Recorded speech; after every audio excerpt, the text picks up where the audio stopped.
거룩하신 하나님, 예배 중에 주의 말씀을 받기를 원합니다. 소원하옵기는 성령님께서 우리의 심령을 온전히 이끄시고 인도하여 주셔서 예수님께서 고난당하시던 그 고난의 언덕으로, 십자가에 못 박히셨던 그 골고다의 언덕으로, 그 현장 속으로 우리들을 이끌어 주시기를 원합니다. 우리 모두에게 은혜가 되는 복된 시간이 되게 하옵소서. 예수님의 이름으로 기도합니다. 아멘.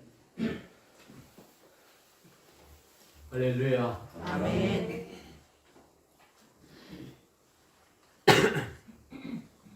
하나님의 성품을 이야기하려면 크게 두 가지로 이야기할 수 있습니다.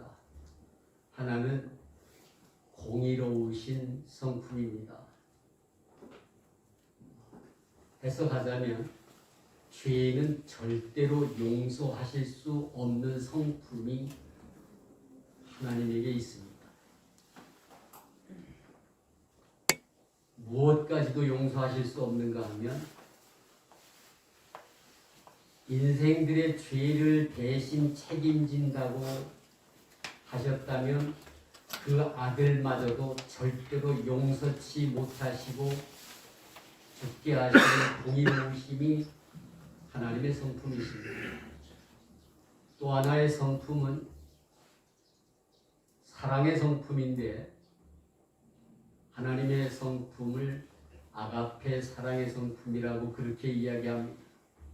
이 아가페는 절대적이고 무조건적이고 생명도 아끼지 아니하고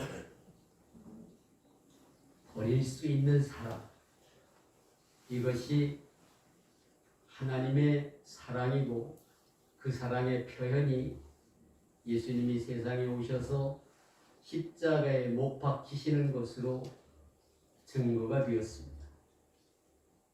우리 기독교의 특징 중에 하나는 피의 종교라고 할 만큼 피를 많이 이야기하고 있습니다. 창세기서부터 요한계시록까지 보면 피 이야기를 빼놓고서는 성경의 핵심을 절대로 논할 수가 없을 만큼 계속해서 피에 대한 이야기를 많이 말씀하고 있습니다. 피의 역사는 에덴 동산에서부터 시작이 됩니다. 아담과 하와가 범죄함으로 하나님께서 말씀을 하셨었잖아요. 범죄하는 날에는 정령 죽으리라 선언을 하셨기 때문에 아담과 하와는 하나님의 생명, 그 영생하는 생명을 잃어버리는 결과를 초래합니다. 결국은 에덴 동산에서 아담과 하와는 쫓겨납니다. 이게 하나님의 공의로우심입니다. 쫓아내면서 그냥 내보내신 것이 아니라 하나님의 사랑이 보여집니다. 짐승을 잡습니다. 가죽을 벗겨서 아담과 하와에게 가죽 옷을 입혀서 내보내십니다. 피 흘리심의 이야기가 여기서부터 등장을 하잖아요.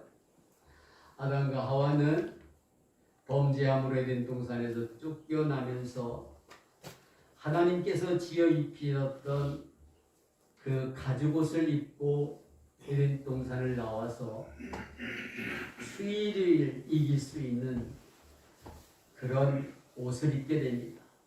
하나님은 저들의 생명을 소중히 여기셔서 생명이 지탱할 수 있도록 가죽옷을 입혀서 내보내시는 모습이 보여집니다. 가죽옷이라고 하는 것은 짐승의 피 흘림이 없이는 만들어지지 않는 옷입니다. 자연 운동을 하는 분들을 보면 가죽옷 입지 말자고 늘 운동을 하잖아요. 왜 가죽옷을 입지 말아야 되느냐 하면 뭔가가 죽어야 가죽옷이 만들어지기 때문에 그렇습니다. 아담과 하와는 어떤 짐승인지 그 짐승의 희생으로 인해서 쉽게 상하지 아니하는 가죽옷을 입고 에덴 동산을 나올 수 있었고 생명을 하나님의 은혜로 지탱할 수 있게 되었다는 것이 에덴 동산에서의 이야기입니다. 창세기로 넘어와서 4장 3절부터 5절까지 보면 아담의 후손들 두 아들이 등장합니다. 가인과 아벨의 모습이 보입니다. 형인 가인은 하나님께 예배하면서 제물을 드리는데 그런 농사를 짓는 사람이기 때문에 땅의 소산을 가지고 제물 삼아 하나님께 드렸다고 성경은 증언하고,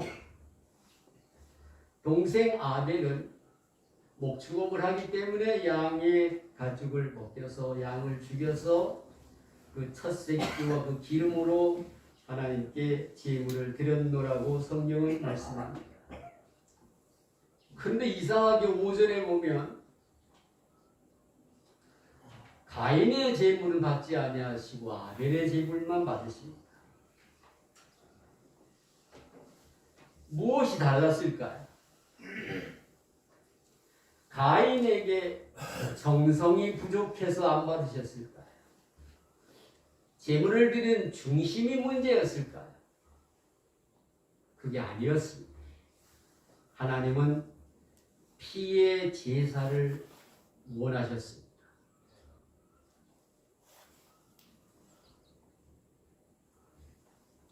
그래서 많은 사람들이 이야기할 때 기독교 하면 이 피 얘기를 너무 많이 한다 해서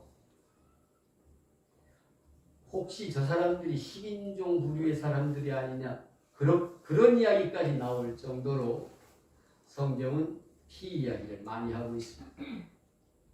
아벨은 피 흘림의 과정을 거친 제물을 하나님께 드립니다. 그 피를 제단에 뿌리면서 예배를 드렸습니다. 이 짐승의 희생이 인생의 죄를 속하는 대속의 제물이 됐는데 거기에 피가 들여졌습니다. 왜냐하면 피에 생명이 있기 때문에 그렇습니다. 우리의 생명이 어디 있을까요? 몸에 있을까요? 머리에 있을까요? 육체의 생명은 피에 있다고 성경은 증언합니다. 그래서 우리는 날마다 내 생명 드리는 그 중심으로 예배를 드려야 하나님이 받으시고 기뻐하십니다. 실제로 우리가 피를 드릴 수는 없어도 피를 드리는 중심 가지고 예배 드려야, 내 생명 드리는 중심 가지고 예배를 드려야 하나님께서 기쁘게 받으신다는 말씀입니다. 창세기 22장에 보면 2절 이하에 그런 말씀이 나옵니다.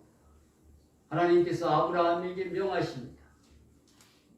아브라함아, 네가 사랑하는 네 아들 독자 이삭을 내가 네게 명하는 산 모리아 산으로 가서 내게 번제로 바쳐라. 번제라는 제사는요 너무 끔찍한 제사 의식입니다. 양이든지 소든지 다리를 다 자릅니다. 배를 갈라서 내장을 뽑아냅니다. 깨끗하게 씻어서 제단에 올려놓는 제사가 번제입니다. 그리고 거기서 나오는 피를 제단에 뿌리는 게 번제입니다. 근데 하나님께서 내 독자 아들을 바치라고 하십니다. 하나님이 정말 원하셔서 그리 하셨나요? 그게 아니었잖아요. 아브라함이 하나님을 얼마나 소중히 여기는지, 아들과 하나님 사이에 누구를 더 귀히 여기는지를 시험하시기 위함이었습니다. 아브라함은 믿음이 있는 사람이었습니다. 하나님 앞에 한마디도 대응하지 아니하고 아들을 데리고 모리아 산으로 3일 동안 갑니다. 거기서 이삭 아들을 잡으려고 합니다. 번제로 드리려면 죽여야 되니까. 하나님께서 깜짝 놀라셔서 칼을 거두라고 말씀을 하십니다. 네가 나를 얼마나 사랑하는지, 나에 대한 믿음이 어느 정도인지 내가 알았으니 네 아들을 죽이지 말아라.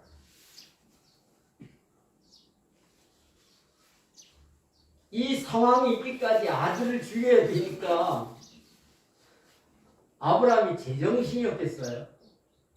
하나님이 바치라 하시니까 그냥 바치려고 했던 것뿐인데 마음이 제정신이 아니었습니다.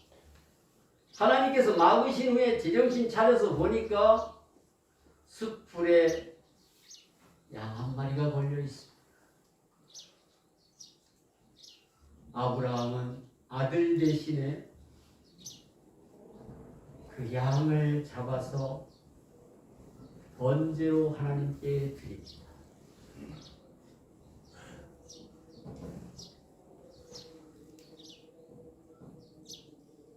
이 일이 있은 후에 1300년이 지났습니다. 바로 그 현장에서 아브라함이 자기 아들을 번제로 드리려고 하다가 하나님이 막으셨고, 그래서 양을 잡아서 드렸던 그 현장에서 예수님이 십자가에 못 박히셨습니다. 그래서 거기는 성지가 됐습니다.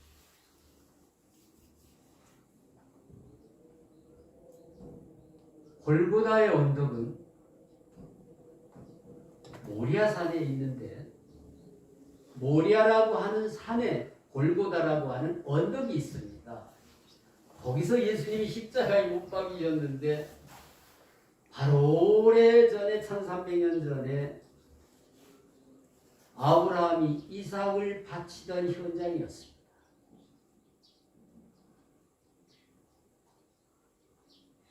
출애굽기 12장 7절 이하에 보면 하나님께서 강팍한 바로 왕을 굴복시키기 위해서 계속해서 재앙을 내리십니다. 재앙을 몇 가지 내리셨을 때 굴복을 했다면 이 끔찍한 10번째 재앙이 없었을 터인데 9번을 재앙을 맞을 때까지 바로 왕은 굴복치 않았습니다. 마지막으로 내리신 재앙이 애굽의 장자는 무조건 죽이라는 그런 재앙이었습니다. 문제는 이스라엘 백성들이 저들 속에 섞여 살고 있기 때문에 이스라엘 백성들의 장자는 죽이실 수가 없었습니다. 구분하는 방법이 있어야 되는데 여러 가지 방법이 있었을 터인데 하나님은 이스라엘 백성들의 집이라는 사실을 표식하는 그 의미로 양을 잡아 그 피를 문설주와 문인방에 발라라. 그 피를 보고서 이스라엘 백성들의 가정인 줄 알고서 넘어갈 것이다.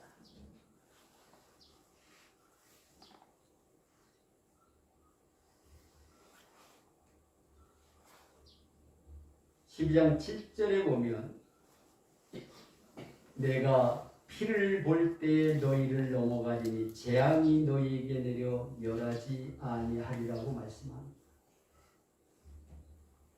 양의 피, 이스라엘 백성들의 장자를 살리는 표식이 되었음을 말씀합니다. 중요한 순간마다 이런 말씀들을 왜 성경 속에 담아 놓았을까? 레위기에 보면 이스라엘 백성들이 출애굽을 하고 광야에서 40년 동안을 살았습니다. 아침 저녁으로 하나님께서 명하신 말씀이 있습니다. 수양이나 숫소를 잡아서 아침 저녁으로 날마다 번제를 드리라고 말씀합니다. 이스라엘 백성들은 성막을 중심으로 해서 사방이 흩어져서 성막 중심의 생활을 했는데 매일같이 40년 동안을 짐승을 잡는 것, 피 흘리는 것을 보았습니다. 그 피를 제단에 드리는 것을 40년 동안 보았습니다.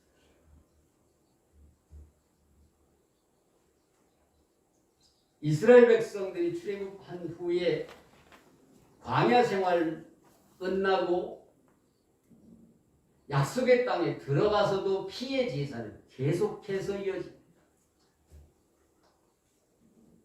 레위기에 보면 조금 전에 말씀드렸던 것이 레위기에 있는 말씀인데 처음부터 끝까지 계속해서 제사 이야기인데 짐승 잡는 이야기입니다.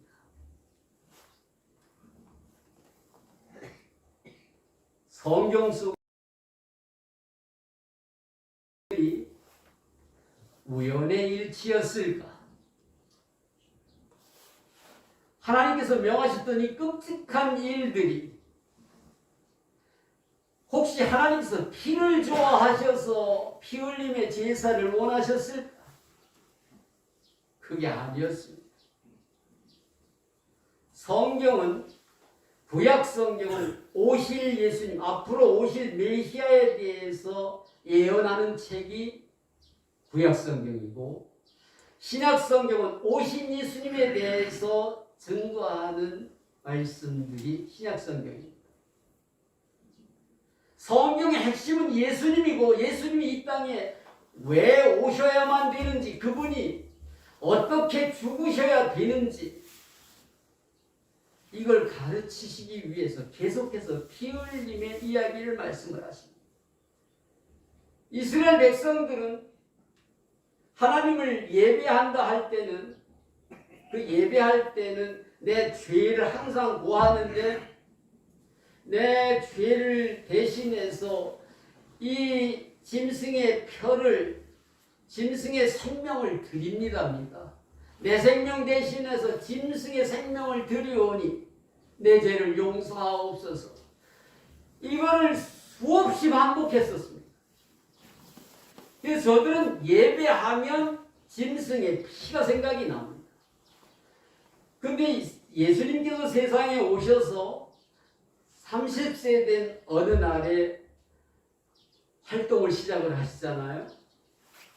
6개월 먼저 활동을 시작했던 세례 요한이 예수님을 처음 봅니다. 근데 예수님을 처음 보는 순간에 예수님에 대해서 소개하는 문구가 있습니다. 요한복음에 나타납니다. 요한복음 1장에 보면 보라, 세상 죄의 짐을 지고 가는 하나님의 어린 양이로다.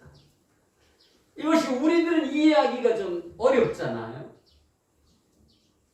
이스라엘 백성들은 세상 죄를 지고 가는 하나님의 어린 양, 자기들이 늘 드려왔던 제사를 생각했습니다. 저분이야말로 인간들의 죄를 대속하시러 죽으러 오신 분이다. 피 흘려 죽으시러 오시는 분이라고 처음 보는 순간에 예수님을 소개합니다. 그래서 당시의 세례 요한의 이야기를 듣고 있던 이스라엘 백성들은 모두가 연상하는 게 있었을 겁니다. 예수님에 대해서 저렇게 소개하고 있구나. 예수님이 왜 오셔야만 하는가를 미리 알려주시는 책이 구약성경이었다면 피의 모든 이야기는 예수님과 연결하면 정답입니다. 성경 속에 나타난 모든 피의 이야기는 예수님의 피와 연결이 되어 있습니다.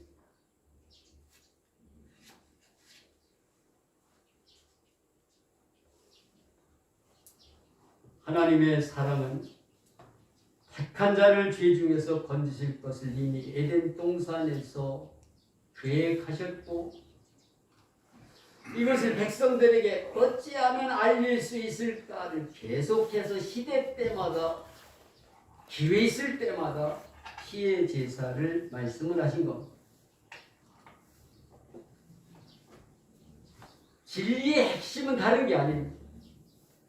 우리가 죄사함을 받아야 구원을 얻는데 죄사함 받는 유일한 길은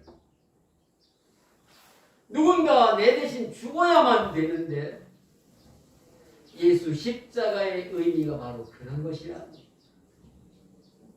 예수님이 내 대신 죽지 아니하셨다면 인류의 구원은 없습니다.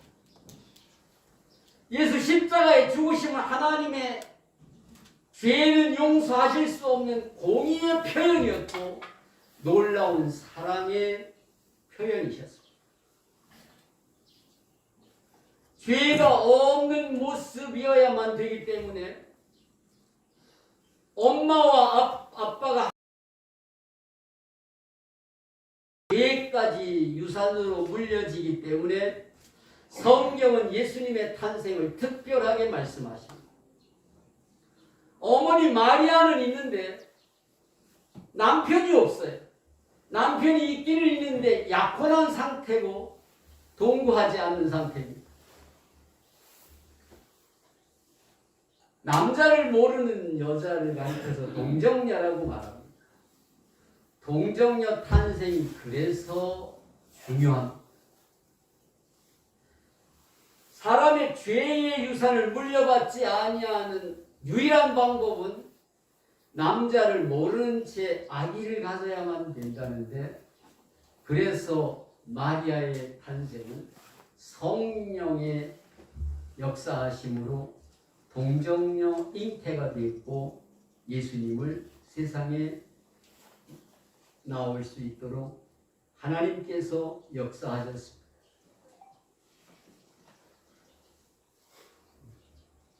기독교의 진리의 모든 핵심은 성경 말씀 다른 거 몰라도 상관없어요.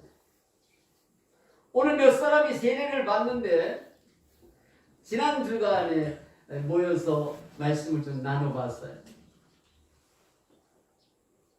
사실은 모르는 게 많더라고요. 여러분들도 알겠어요, 제대로. 저도 모르는데요. 한 가지만 알면 됩니다. 세례 요한이 회개하고 예수를 믿으라. 천국이 가까이 왔으니 예수를 믿으라. 세례 요한이 외치면서 믿는다고 나오는 자들마다 그 자리에서 세례를 주었습니다. 사도들이 나가서 세례를 줄 때에도 성경 공부 얼마나 했는지 문답 지난주에 한 거는 너무 많이 한 거예요. 예수님이 생명의 주님이 되십니다 하고서 이거 믿어지면 나와서 세례를 받으시오. 하나님의 자녀되는 증표입니다. 모두가 나와서 세례를 받았기에 하루에도 5,000명이 세례를 받았잖아요. 아무것도 몰라도 상관없습니다. 예수님의 피만 믿으면 됩니다. 예수께서 내 대신 대속의 십자가를 지셨고 내가 흘려야 될 생명의 피를 예수님이 대신 흘려주심으로 그 은혜로 내가 구속함을 받았고 그 은혜로 내가 하나님의 자녀가 되었음을 믿음으로 받아들이고 고백할 수만 있다면 누구나 세례받을 자격이 있습니다.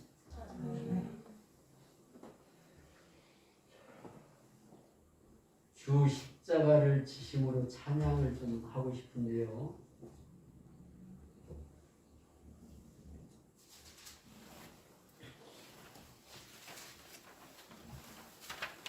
(265장) 찬양이에요.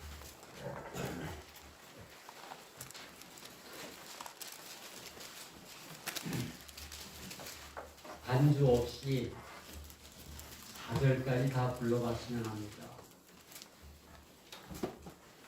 주 십자가를 지심으로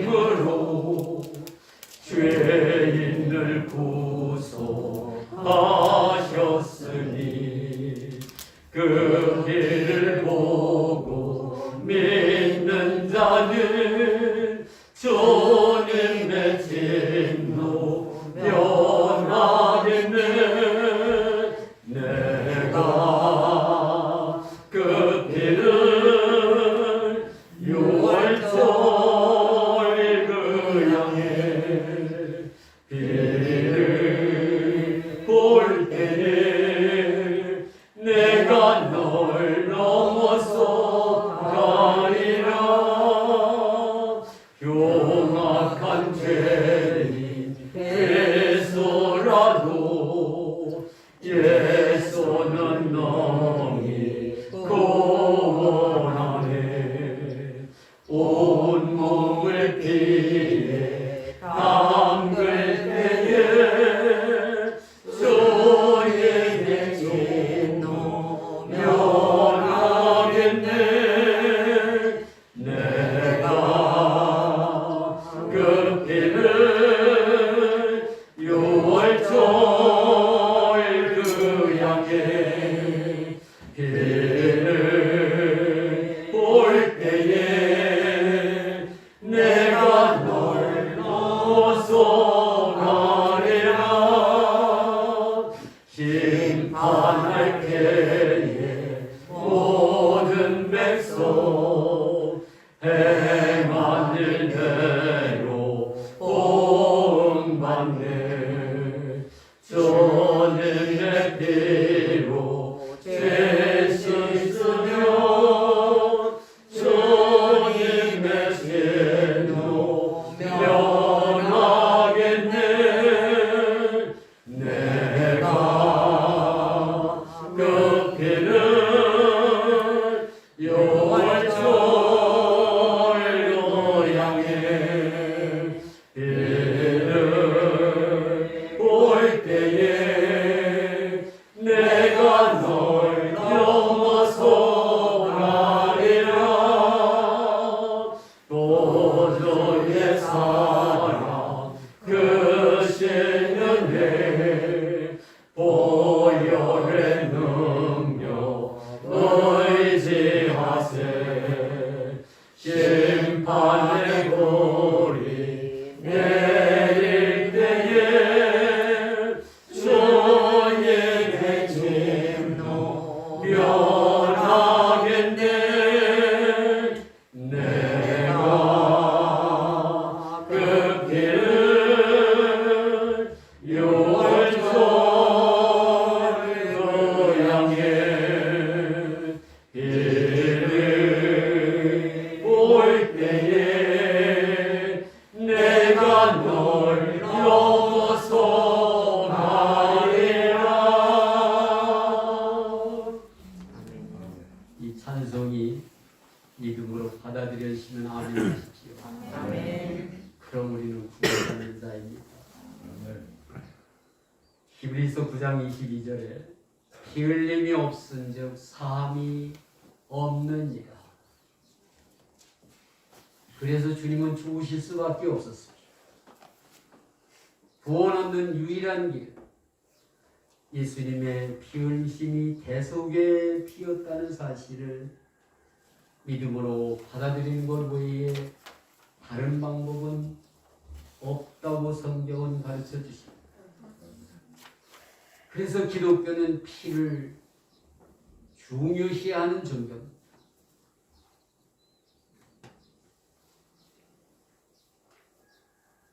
피는 곧 생명인데 육체의 생명은 피에 있다고 말씀하는데 레위기서 17장에 기록되고 있습니다.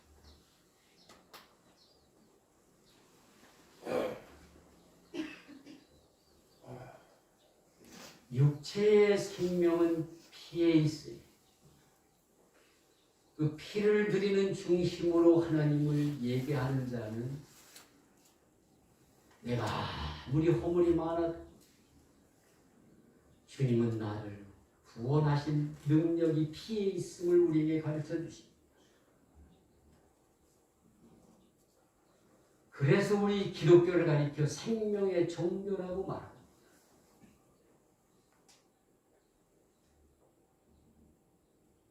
생명을 소중히 여기는 종교가 기독교입니다. 생명을 사랑하는 종교가 기독교입니다. 생명 살리는 일을 최우선으로 삼는 것이 기독교입니다. 이게 바른 교회의 모습입니다. 고린도전서 11장 25절에 다 같이 한번 읽어볼까요?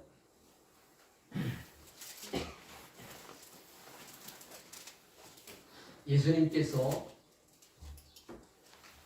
십자가에 못 박히시기 전 마지막 음식 잡수실 때 제자들과 마지막 만찬을 이루십니다. 이 마지막 만찬 자리에서 제자들에게 하신 말씀이 오늘 성경 봉독 속에 들어있는 말씀이고 고린도전서 11장 25절에 있는 말씀입니다. 우리 같이 잔을 가지시고 이르시되 이 잔은 내 피로 세운 새 언약이니 이것을 행하여 마실 때마다 나를 기념하라 하셨으니. 아멘. 우리는 잠시 후에 예수님께서 정해주신 예식을 치를 겁니다. 이 성찬 예식은 예수님을 기념하는 예식인데 무엇을 기념하는 걸까요? 떡은 예수님의 살을 상징하고 몸을 상징하고 피는 예수님의 피를, 포도즙은 예수님의 피를 상징합니다. 그래서 우리가 포도즙을 마실 때 주님의 생명을 마시고 주님의 피를 마시는 심정으로 마셔야 됩니다. 떡을 받을 때 예수님의 몸을 내가 받는 마음으로 받아야 됩니다. 이걸 오고 오는 세대 대대로 명해서 기념케 하라고 명하셨기에 오늘 우리는 이 예식을 행합니다. 예수님께서 우리에게 정해주신 예식이 두 가지가 있어요. 첫째는 세례의식이고 두 번째가 성찬 예식인데 오늘 우리들은 이 두 가지 예식을 함께 거행하려고 합니다. 지금까지는 이스라엘 백성들이 양의 피로 대속의 제물을 삼았다면 새 언약은 짐승의 피가 아닌 예수님의 피로 구원함을 받으니 이것을 내가 약속하니 내가 너희 위에 피 흘려 십자가에서 죽었노라는 사실을 믿기만 하면 그걸 내가 제물로 인정하겠노라. 이게 새 언약입니다. 그래서 우리가 예수님을 믿고 예수님의 보혈을 믿고 십자가의 희생을 그래서 믿고 그래서 예수님의 십자가를 소중히 여겨서 교회마다 십자가 매달아 놓고 있잖아요. 저게 우상이 되어서는 아니 되지만 십자가는 항상 우리 마음속에 살아있어야 됩니다. 그 십자가의 은혜를 날마다 감사해도 모자랄 것이 십자가의 은혜입니다. 그래서 주님 앞에 기도할 때마다 우리가 가능하면 빼놓지 말아야 될 것은 십자가 보혈의 은혜에 대한 감사의 기도가 꼭 있어야만 됩니다.